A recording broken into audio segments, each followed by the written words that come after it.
On allait à l'école en sabot. Vous imaginez ça? C'est inimaginable. Et puis alors là, tout d'un coup, on entend les sirènes. C'est terrible, la guerre. C'était pas réputé, disons. Parce que pour comprendre le monde qui nous entoure, il faut comprendre le monde duquel on vient. Vous entendrez ici des portraits qui retracent la vie de nos aînés. Je suis Capucine Jacob et vous écoutez Entre-temps, un trait d'union entre hier et aujourd'hui, un espace de parole où le passé est raconté par ceux qui l'ont vécu, et vous allez voir, c'est passionnant. Et je courais dans Paris comme un lapin. Saint-Antoine de Padoue, rendez-moi ce qui n'est pas à vous. Avec ma femme, ça a été un régal. Ouais, ma petite fille, toute la vie. Parce que je trouve que le mariage, c'est de la merde. Le portrait que je vous propose aujourd'hui est celui de Hildegarde. Si vous n'avez pas écouté les 2 premières parties de cette histoire, je vous invite à appuyer sur pause et à écouter les épisodes précédents. Pour les autres, nous retrouvons Hildegarde. La jeune femme vit dans une ferme en Pologne avec ses parents, son père est même le chef du village. Mais pour l'heure, ce qui tracasse Hildegarde au plus haut point, c'est qu'elle vient de découvrir qu'elle est enceinte. Et ce n'est pas forcément une très bonne nouvelle. Que se passe-t-il alors quand elle l'annonce à sa famille? Je vous laisse découvrir la suite de ce récit de vie bouleversant. Bonne écoute.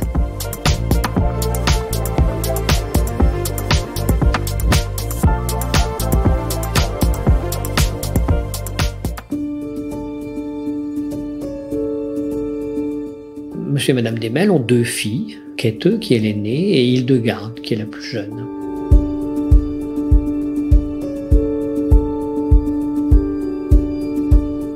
Il y a quelques anecdotes qui ont été rapportées par Vella, qui détient, elle, de Hildegarde, sa mère. Entre autres, à un moment donné, je crois, le prisonnier a quelque argent en marque du camp. C'est une monnaie avec laquelle ils peuvent acheter quelques petites choses. Ils peuvent l'échanger aussi, je crois, après. Et donc, à un moment donné, le patron, c'est Hildegarde, qui veut lui donner de l'argent, cet argent, et puis elle va bloquer la porte, il dit t'as qu'à venir les prendre. Enfin voilà, on sent que petit à petit, il y a une complicité qui s'établit entre eux.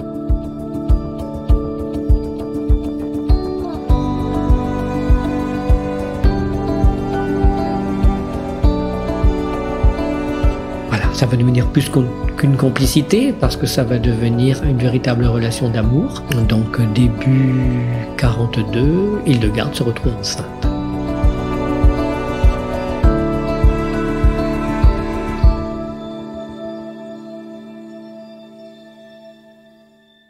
Alors là, c'est un drame terrible. Mon père en est vite informé. Pour lui, si ça se sait, c'est soit il est exécuté tout de suite, soit il part dans une forteresse de laquelle on ne revient pas. Hildegarde, elle est questionnée par son père, mais elle ne dit pas qui est le père. Sa mère est au courant, mais sa mère ne va pas le dire non plus. Vella va nous dire, en réalité, sa grand-mère aimait tellement les chevaux qu'elle avait trouvé un bon employé pour ses chevaux, donc il fallait le garder, quoi.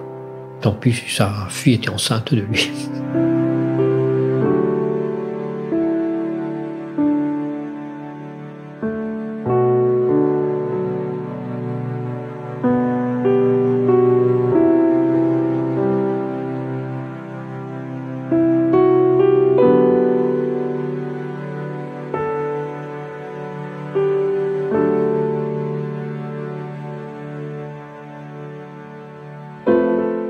Donc, comme c'est une famille pratiquante, protestante, donc en vue dans le village, il faut absolument pas que ça se sache.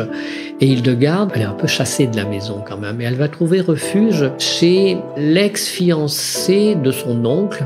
L'oncle a été tué à la guerre 14-18, et donc elle va aller habiter chez elle. Sauf que cette dame n'a pas beaucoup de moyens de subsistance, et là-bas aussi ils ont déjà des tickets de rationnement, donc c'est pas possible de rester vivre chez elle. Alors elle va aller à Berlin chez des cousins de sa mère qui sont des industriels, qui sont fortunés. Et donc c'est à Tempelhof, un quartier de Berlin, où elle va accoucher le 30 novembre 42 d'un petit garçon qu'elle va nommer Joachim.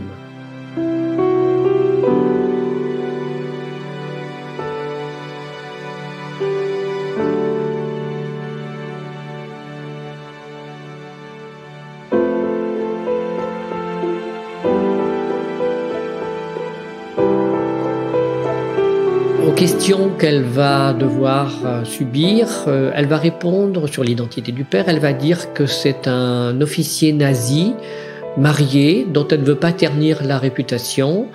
C'est pour ça qu'elle ne veut pas dire son nom. Ça va passer comme ça. Et donc, père inconnu. Voilà ce qui est écrit sur le registre. Joachim Demel, né de père inconnu.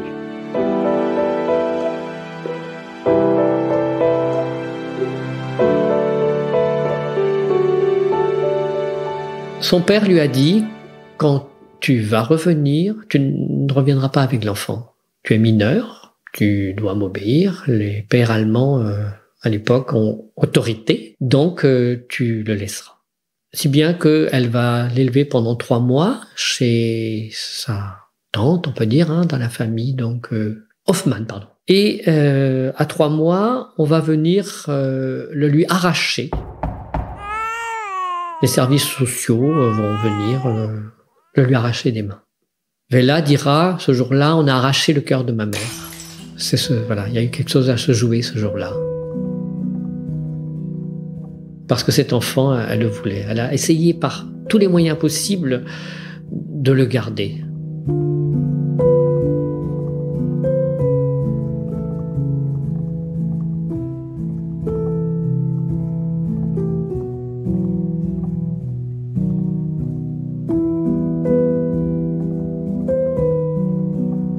Pendant ce temps, mon père est à la ferme, donc ne sait pas ce qui se passe, est complètement perdu. Alors tout ça, on le sait, non pas par Vella, mais par un autre prisonnier qui a été avec lui très peu de temps dans cette ferme. Il s'appelle Pierre Huvet. Il était malheureux, il pensait qu'il allait être fusillé, il ne mangeait plus. Manger était une des priorités chez les prisonniers parce que certains souffrent vraiment de la faim. Et puis il le garde, son père lui criait dessus le soir, j'en entendais, qui c'est le père, etc.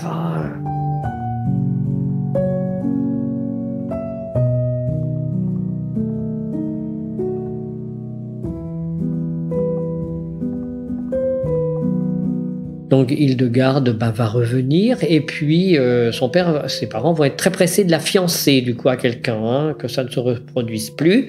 Elle était sortie auparavant, avant la guerre, avec le fils de gens qui avaient une entreprise agricole, de machines agricoles. Mais à ce moment-là, les parents Hildegarde trouvaient que c'était pas assez riche, pas assez bien pour elle. Donc, par contre, là maintenant, il était toujours pas marié, donc la famille voulait bien qu'il se marie. Donc il y a des fiançailles. Et puis ce monsieur est à la guerre, forcément. Apparemment, il conduit des avions en Italie. Il va périr dans son avion.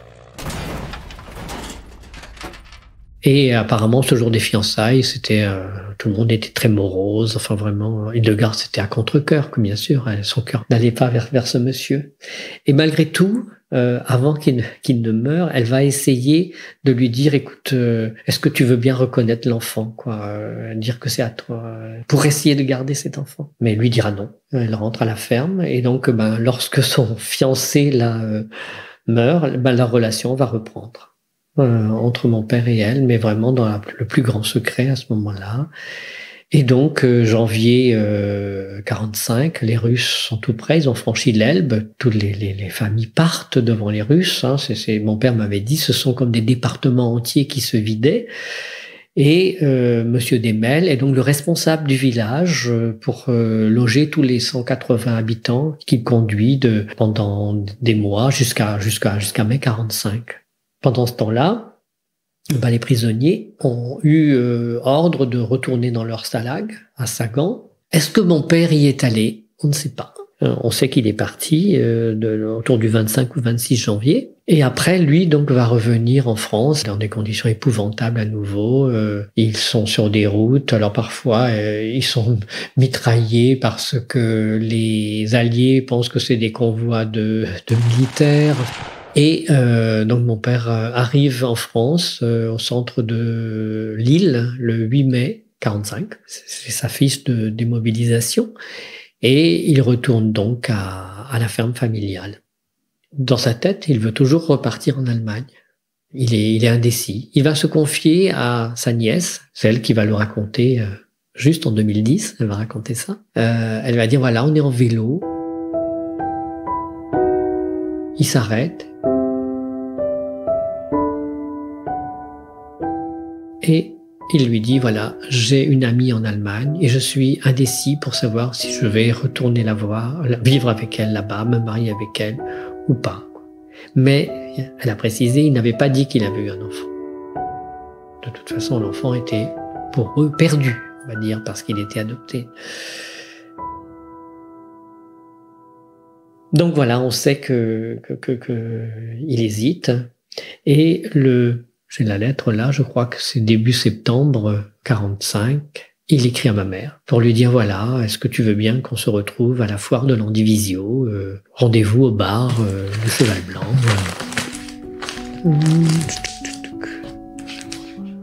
Ah oui, c'est ça. Cosquer, le 15-9-45. Cher ami, 2 mots seulement, c'est pour savoir si je pourrais te voir pour le jour de la foire. Je serai probablement vers 2h à la Boule d'Or.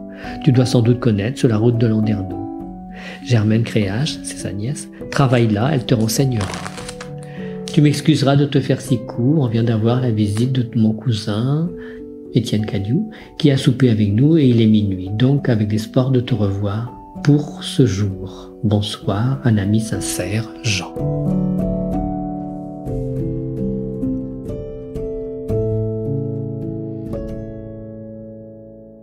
Donc Peter est adopté par un couple un peu âgé déjà, un monsieur et une dame, qui vont le choisir. Apparemment, ça a l'air d'être un peu comme on fait son marché. Ils sont dans la pouponnière et puis bon, on va prendre celui-là parce qu'il est pas très joli, il a une grosse tête, il ressemble à Bismarck. Personne n'en voudra jamais. Voilà, par pitié, un peu ils le prennent. Et donc Peter grandira chez eux. Son papa n'est pas mobilisé parce qu'il a une entreprise de charbon, donc nécessaire à la vie quotidienne, quoi. Bref, toujours est-il qu'il grandit chez eux et c'est un enfant choyé. Quand il est enfant, il a un train électrique, donc dans les années, on va dire 50, quoi, qui occupe toute la table de la salle à manger. Il vit sa vie de jeune, c'est quelqu'un de tranquille. C'est la fin de cet épisode. Si vous voulez en savoir plus sur la vie de Peter, le demi-frère de Lucien, le fils de Jean et Hildegarde, rendez-vous la semaine prochaine pour la suite et fin de cette incroyable histoire. Merci à Martin Poujon pour l'habillage sonore et le mixage de ce récit de vie. Si vous êtes ou connaissez quelqu'un qui a une histoire de vie passionnante, n'hésitez pas à me contacter directement sur mon site internet entretempspodcast.com. Si vous aimez le podcast, n'hésitez pas à en parler autour de vous, à commenter sur les réseaux sociaux et à laisser 5 étoiles sur votre plateforme d'écoute préférée, ça aide vraiment le podcast. À très vite.